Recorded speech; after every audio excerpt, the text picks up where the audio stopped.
I tested every melee DPS on the beta of The War Within, and here are some of the specs that I had the most fun with, alongside some specs that still need some help. I want to make it clear that yes, although doing a lot of DPS can be a lot of fun, this video is going to be ranking these specs on how fun their rotation is. So let's start off with the Unholy Death Knight. Now, Unholy is a class that I have never really got on with before. I hated how slow the class felt rotationally, particularly with the amount of ramp this class needed before its damage actually got going. In The War Within, Death Knight's got a complete overhaul, and this has fixed everything I disliked about this spec. Unholy now feels infinitely more quick to ramp, with only a few globals before you get pumping. Unholy Blight is now purely passive, which is a big win for the class, alongside replacing Army of the Dead with Raise Abomination. Summoning a big old beefy A-bomb to cleave through mobs, apply festering wounds, and also apply all your diseases, meaning you don't even have to press your Virulent Plague in your opener. I vastly prefer this guy to the Army because he does more than just melee, he actually interacts with your gameplay. Army being an 8-minute cooldown just to have these ghouls do melee attacks is wildly underwhelming. Possibly my favourite addition to the new Unholy is Festering Scythe though. I am in love with this talent. Every 20 wounds you burst turns your Festering Strike into a scythe that cleaves through all enemies in front of you, dealing huge damage, but most importantly applying wounds to all targets. This is amazing. It's like Vile Contagion, but better. Again, with the theme of quicker ramp, this means you get to apply more wounds quicker, so that you can drop your Death and Decay and cleave burst the wounds with Scourge Strike for some of the best AoE damage in the game. And in case you didn't work it out, this also means you're then popping even more wounds, even quicker, so you can quickly then get another Festering Scythe. The cycle is great. You are literally the embodiment of a true Necromancer now, spreading disease, summoning ghouls, abominations, and even maguses, and with the Rider of the Apocalypse hero talent, you are even joined by the 4 Horsemen. Thematically, this class is wicked. With this hero talent, you can now ride your Death Charger in combat, but if you enjoy outdoor content, you can pick up the talent which means you can permanently, yes, permanently, ride your Death Charger in combat while outside. Now that is just absurdly cool. Unholy is actually spoiled with 2 great hero talents though. Sandlane turns your Scourge Strike into a Vampiric Strike, which grants you haste and also consumes your Virulent Plague to deal insane burst damage. They can also summon Blood Beasts, which at first I thought was going to be some puny little Shadow Fiend looking thing, until I saw this guy rock up. He plays perfectly into the disease-ridden playstyle and then explodes for AoE damage. How can you not be in love with the Unholy Death Knight? Next up, we have the Windwalker Monk. This spec has always been a favourite of mine rotationally.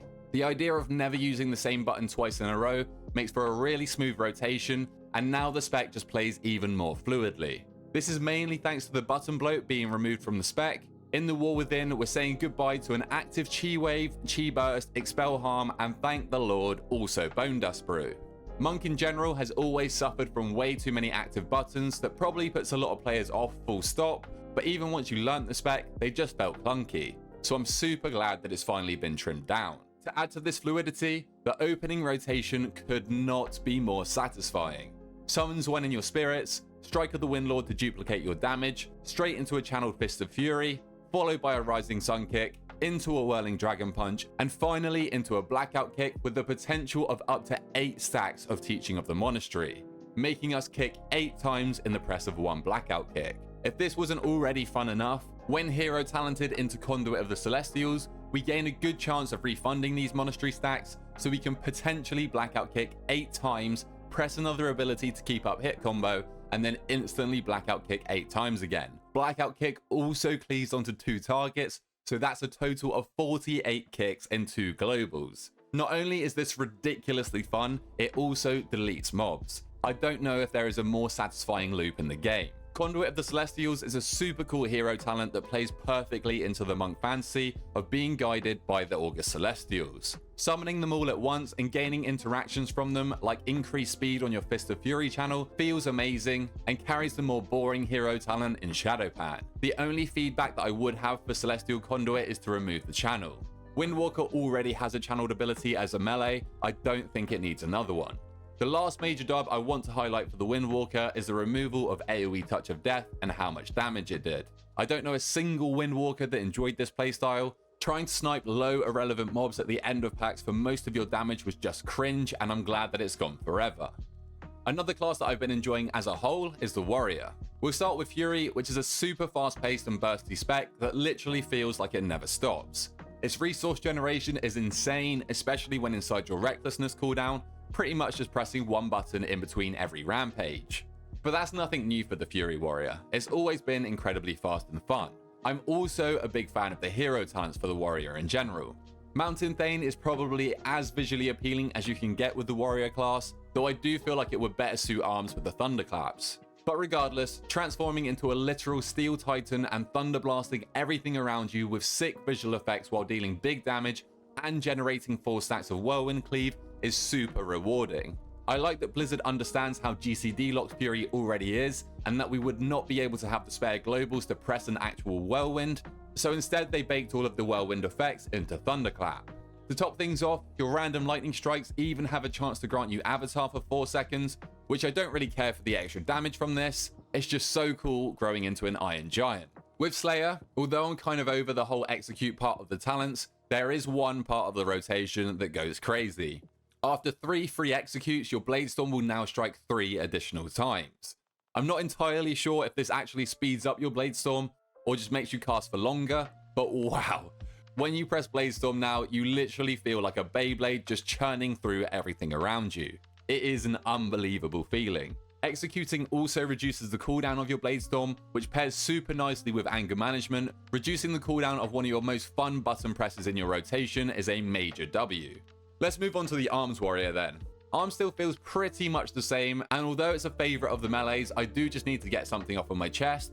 Anger Management needs to reduce the cooldown of Avatar for Arms, as this will link up your cooldowns more fluidly, and being inside Avatar is probably the coolest thing about being a warrior, at least visually. But aside from that, Armor still feels super methodical with a slower playstyle, especially when compared with Fury. It's really nice to have 2 completely different playstyles within the same class. The part that props Arms up completely for me though is the Colossus hero talents. Wow. Blizzard have perfectly encapsulated what an Arms Warrior should feel like with their new ability Demolish. It's a quick channel that strikes 2 times before slamming the ground for AoE damage, and believe me, when you press this button, you almost feel like you're charging up this Demolish in real life. It is honestly perfect. You can build up the damage of future Demolishes with Colossal Might, and if overcapping on 10 stacks of this, you then start to reduce your Demolish cooldown so you can feel that chunky button press even quicker. This is honestly one of my favourite buttons to press in the game. So those were some of the winners, now let's move on to some of the losers. The Rogues are also down bad in the War Within. Rogues had a rework not too long ago that I think homogenized the specs way too much. All of the Rogue specs now revolve around stealth windows and making the most of them. Something that I think only Subtlety and maybe Assassination should play around. It's a tricky one, because I actually really enjoy the Outlaw crackshot windows of not putting your between the eyes on cooldown when cast from stealth, but I do think that it needs to change up to give a different feel to the different specs. Outlaw should be all about upfront damage, rolling the bones for different treasures, while weaving in pistol shots like a real pirate. Oh, and Blizzard, somehow, I don't know how, but please make it so that Outlaw's damage breakdown isn't all just Blade Flurry. Good luck. Fatebound kicks off the super underwhelming and boring hero talents of Rogue, basically just giving you passive damage or stats throughout your rotation with no real control over it. When I played with this on the beta, I literally had to check my hero talents were even enabled because you do not notice anything. Even the capstone now just gives you agility. Yeah, cool, it might be powerful, but apart from seeing the numbers slightly larger if you really look, nothing is changing with my gameplay. Assassination, I think, suffers from too much complexity in its rotation. I know how to play most specs in the game, but Asa is one I've never grasped the hold of because there is just so much going on. Spreading and maintaining garrotes and ruptures can sometimes even be tricky enough in itself, but then we need to maintain Caustic Spatter on our priority target, maintain Crimson Tempest, use our Shiv, Deathmark, Kingsbane, and Thistletease all at the right time, as well as Vanishing to increase our garrote damage that we need to tab target or manually spread. Don't get me wrong, I'm all up for having more difficult specs in the game, but I do think that there's a reason that this spec is one of the least played in the game. Deathstalker is more of the same with the hero talents, though it's completely counterintuitive to Assassination. As I just stated, a lot of your damage comes from stealth garrotes due to the damage amp, but for whatever reason, with this hero talent, we are now applying our marks through ambush, completely jumbling up our normal priorities. And finally, we'll move on to Subtlety. This spec, in my opinion, is probably the most bloated spec in the game in terms of rotational buttons. At a base rotation, it's relatively simple, but in the openers, I literally feel like I need 9 years of experience on the piano to hit all the different keybinds at the right time. Let me list out all the cooldowns this spec has and you might see the problem. We have Cold Blood, Thistle Tea, Shuriken Tornado, Flagellation, Shadow Blades, Secret Technique, Shadow Dance, Gormore's Bite, and Vanish. That is 9 different cooldowns to use inside our opener alongside all of the base rotational buttons. I don't know how sub got to this point, but some of this needs to either just be flat out removed or baked into a passive. Maybe every X amount of Shuriken Storms it turns into a Shuriken Tornado, and maybe you can pair up Flagellation and Gormore's into one cooldown. I don't care how they do it, but this is easily my biggest problem with this spec right now. The last of the hero talents is the Trickster Rogue, which for whatever reason started off as trying to use Feint as a combo point generator, but since then they realized what a stupid idea this is and changed it.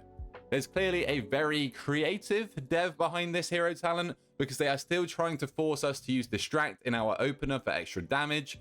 Again, very interesting, but they apparently weren't creative enough because the big moment from this hero talent is getting a coup de grace proc, which is just your normal finisher, but it feels even worse because it locks you out of your rotation for the animation.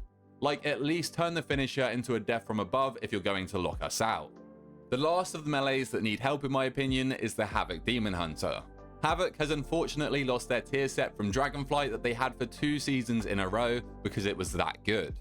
Constantly hurling out these glaives that bleed up targets via your blade dance was super cool gameplay, and you literally felt like a glaive master, bleeding up everything around you with Soul Scar, all while not even having to press your actual throw glaive ability. The best part about this tier set though was the hunt cooldown reduction you got from constantly tossing out these glaives. The hunt is an ability that perfectly matches the Demon Hunter's playstyle.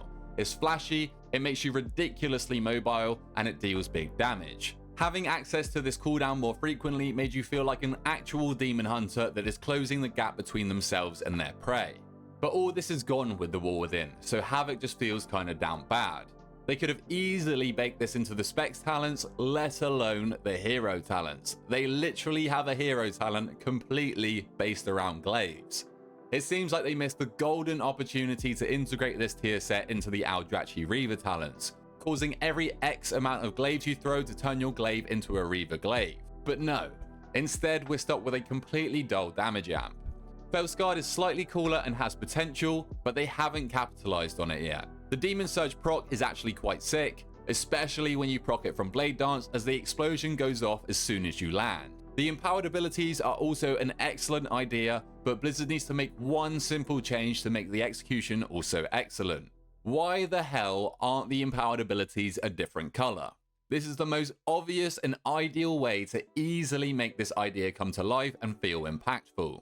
Turn your I-beam red or purple or literally any other color so that we can actually feel like our ability is fully buffed. It doesn't even need to change our gameplay. Outside of that, Blizzard is still intent on this mobile build for Havoc using momentum or inertia to give you increased damage windows, but I feel like such a small part of the community actually enjoy this. Dashing about in hard content where positioning is very important is just not good gameplay design. Yeah, it sounds cool in theory, but in practice, how many fights are there where Havocs just cannot viably do their maximum DPS because their dash will get them killed? Havoc used to be one of my favorite specs in the game until momentum came along, and I know that I'm not alone in saying that. It's flashy, it's fast paced, and you can turn into a literal demon for God's sake. We don't need this extra mechanic that just kills the spec for so many of us. But that's it. Those are my favorite Melee DPS specs as of right now, alongside some of the Melee that still need some love. If you guys did like this video, then please feel free to drop a like down below, subscribe to your boy, and until next time, I'll catch you guys later.